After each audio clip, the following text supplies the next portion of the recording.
Shalom saudara, kita berjumpa kembali dalam Renungan Harian KPK Pangkal Pinang, edisi Senin 21 Maret 2022. Dan seperti janji saya di minggu lalu, kita akan membahas kisah-kisah menarik dari dunia pelayanan misionaris.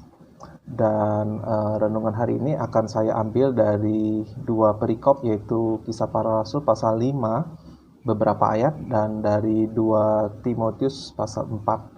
Sebelumnya mari kita berdoa sebentar. Tuhan, kami bersyukur karena Engkau telah menebus kami, memelihara iman kami, memelihara kehidupan kami akan apa yang kami butuhkan, makan, minum, atau pakai sampai hari ini. Kalau kami saat ini ada hal-hal yang menjadi perhatian kami, baik itu dalam pekerjaan atau studi atau pelayanan, kiranya Tuhan yang memberikan kami ketenangan hati dan iman bahwa Tuhan akan menuntun langkah hidup kami. Dan kalau saat ini kami akan kembali belajar firman Tuhan, kiranya Tuhan memberikan kami ketenangan hati untuk mendengarkan, memahami, dan kemudian melihat keindahannya, melihat relevansinya bagi kehidupan kami, dan kami berusaha untuk melakukannya kapanpun ya Tuhan Engkau anggap itu berkenan. Pakai hamba-Mu untuk boleh menjelaskan. Hanya di dalam nama Tuhan Yesus kami berdoa dan berserah. Amin. Nah saudara, saya akan mulai dengan kisah dari hamba Tuhan yang bernama Hudson Taylor, yang baru saja kemarin kita dengarkan kisahnya, pelayanannya oleh pendeta Daniel Go di kebaktian umum yang kemarin. Dan ketika saya mendengarkan cerita tentang Hudson Taylor, saya teringat dengan satu kisah yang pernah saya kutip dalam salah satu khotbah beberapa bulan atau mungkin sudah 1 tahun lebih yang lalu. Dalam kisah pengalaman Hudson Taylor, dia pernah berbincang dengan seorang dari Tiongkok yang menjadi Kristen karena pelayanannya, yang bertobat karena pemberitaan Injilnya. Dan pemuda itu, seorang Tiongkok, bertanya kepada Tuan Hudson Taylor, sejak kapan bangsa kalian menjadi Kristen? Dan kita belajar kemarin bahwa Hudson Taylor itu hidup di tahun 1800-an ya. Dan Hudson Taylor menjawab bahwa bangsanya, yaitu bangsa Inggris, sudah menjadi Kristen kira-kira 1000 tahun lamanya. 1000 tahun lebih, 1 milenium lebih.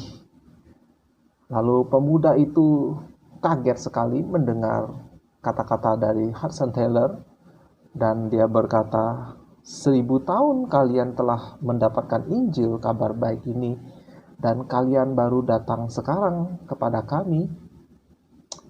Dia lalu berkata, ayahnya selama hidupnya ingin mencari kebenaran dan tidak menemukannya sampai dia meninggal. Jadi mendengar kata-kata dari pemuda itu, Hudson Taylor merasa hancur hati, merasa sedih, sebab dia mengerti maksud dari kata-kata pemuda itu bahwa ayahnya adalah seorang yang ingin mencari kebenaran akan hidup ini, tapi meninggal, tidak menemukan jawaban yang memuaskan yang hanya bisa ditemukan di dalam Injil Yesus Kristus. Nah, saudara, apa yang membuat orang-orang Kristen di Eropa telat, atau ya dalam perspektif kita setidak-tidaknya itu seolah-olah telat, lama sekali baru pergi memberitakan Injil? Dan kita tahu sebetulnya itu disebabkan oleh abad kegelapan, bagaimana gereja menjadi korup, gereja dan penguasa di kerajaan-kerajaan Eropa pada waktu itu sibuk berperang, sibuk melawan orang-orang Islam dan menjauhkan firman Tuhan dari umat Allah ya, dan sehingga kekristenan selama berabad-abad seperti mati suri begitu, sampai akhirnya reformasi lah yang memulihkan firman Tuhan itu bisa diakses dan orang-orang mengerti firman Tuhan dan terjadi kebangunan rohani dan pelayanan misi bisa berjalan. Kisah ini memberi saya sebuah peringatan, sebuah kisah dari firman Tuhan ketika para murid itu baru saja menerima kuasa dari Roh Kudus Pentakosta dan mereka memberitakan Injil. Lalu saya bacakan Kisah Para Rasul pasal 5 ayat 17. Akhirnya mulailah imam besar dan pengikut-pengikutnya, yaitu orang-orang dari mazhab Saduki, bertindak sebab mereka sangat iri hati. Mereka menangkap rasul-rasul itu lalu memasukkan mereka ke dalam penjara kota. Tetapi waktu malam seorang malaikat Tuhan membuka pintu-pintu penjara itu dan membawa mereka keluar. Katanya, "Pergilah, berdirilah di bait Allah dan beritakanlah seluruh firman hidup itu kepada orang banyak." Jadi momennya adalah pelayanan mereka luar biasa karena mereka menerima kuasa dari Roh Kudus, dan banyak orang tertarik pada firman Tuhan, kepada Injil. Tetapi imam besar dan dari salah satu mazhab Yahudi yaitu Saduki menangkap para rasul dan memasukkan ke penjara. Tetapi Tuhan tidak tinggal diam. Tuhan mengutus seorang malaikat membuka pintu penjara itu dan mereka bisa keluar. Yang menarik adalah Tuhan melalui perantaraan malaikat berfirman, pergi ke bait suci, beritakanlah firman. Loh, mereka barusan ditangkap, ya, dan baru dibebaskan memang secara luar biasa. Dan sekarang disuruh untuk memberitakan Injil kembali di tempat umum, hanya untuk dilihat oleh imam besar dan kemudian apakah mereka akan ditangkap kembali. Nah, saudara, inilah satu kebenaran yang saya rasa banyak orang Kristen abaikan. Dan inilah yang diabaikan oleh gereja selama berabad-abad.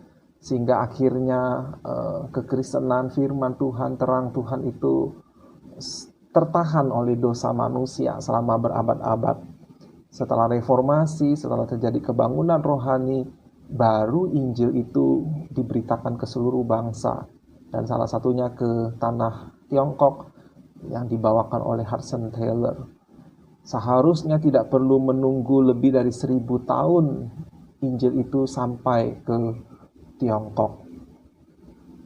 Apa kebenaran firman Tuhan yang diabaikan pada waktu itu sampai menunda berita Injil itu? Dan saya rasa kita pun bersalah juga mengabaikan kebenaran firman Tuhan ini, yaitu di dalam 2 Timotius pasal 4 ayat 2 dan 3. Beritakanlah firman, siap sedialah, baik atau tidak baik waktunya. Nyatakanlah apa yang salah, tegurlah dan nasihatilah dengan segala kesabaran dan pengajaran. Karena akan datang waktunya, orang tidak dapat lagi menerima ajaran sehat, tetapi mereka akan mengumpulkan guru-guru menurut kehendaknya untuk memuaskan keinginan telinganya. Nah, saudara, saya lanjutkan ayat 4 dan 5. Mereka akan memalingkan telinganya dari kebenaran dan membukanya bagi dongeng. Tetapi kuasailah dirimu dalam segala hal. Sabarlah menderita, lakukanlah pekerjaan pemberita Injil, dan tunaikanlah tugas pelayananmu. Kenapa saya lanjutkan? Karena ayat ini bukan hanya berbicara kepada Timotius sebagai pemimpin gereja untuk berbicara firman Tuhan, untuk menegur kesalahan di dalam gereja, tetapi termasuk di dalamnya adalah memberitakan Injil. Ya, siap sedialah, baik atau tidak baik waktunya.